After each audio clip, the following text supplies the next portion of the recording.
Dans un monde où la seule forme de vie est incarnée par des cristaux, une guerre est déclarée face à des êtres mystérieux, venus de la Lune, les Séléniens, qui les enlèvent sans raisons apparentes.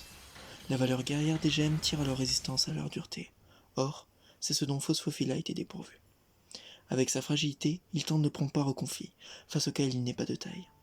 Incapable de se battre aux côtés de ses camarades, il reçoit la mission d'effectuer une histoire naturelle de leur monde. Et c'est à travers celui-ci que va s'enclencher une véritable quête de la vérité. Qui de l'historien ou du combattant mettra fin à cette guerre? Salut, c'est Yo. Aujourd'hui on va parler d'Oseki no Kuni de Ichikawa Haruko, publié aux éditions Glénat. Comment est-il possible que cette œuvre soit si peu connue? Qu'a-t-elle apporté au manga d'aujourd'hui?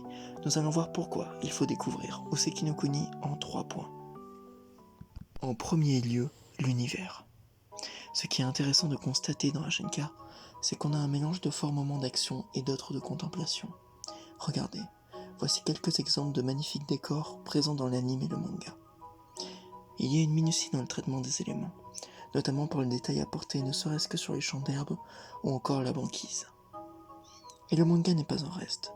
Il y a une ode à la sobriété et au minimalisme, qui souligne la poésie de l'œuvre, et surtout, la solitude de ces êtres immortels que sont les cristaux.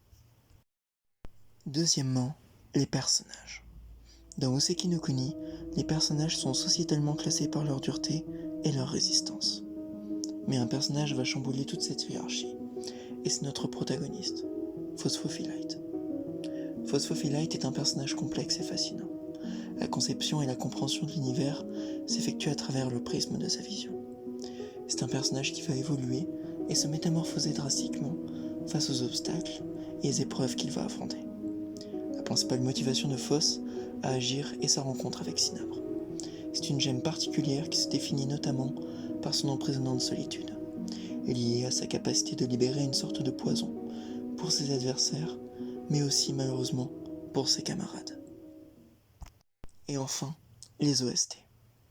Les personnages sont souvent caractérisés par un univers qui leur est attitré.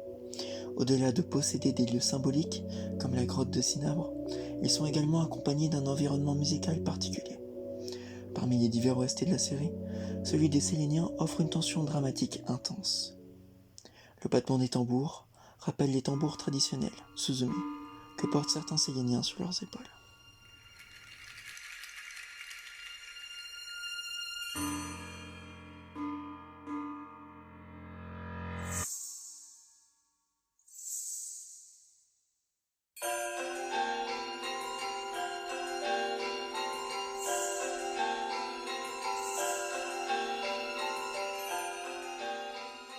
Pour finir, une de mes OST préférées est sans aucun doute celui de Cinabre.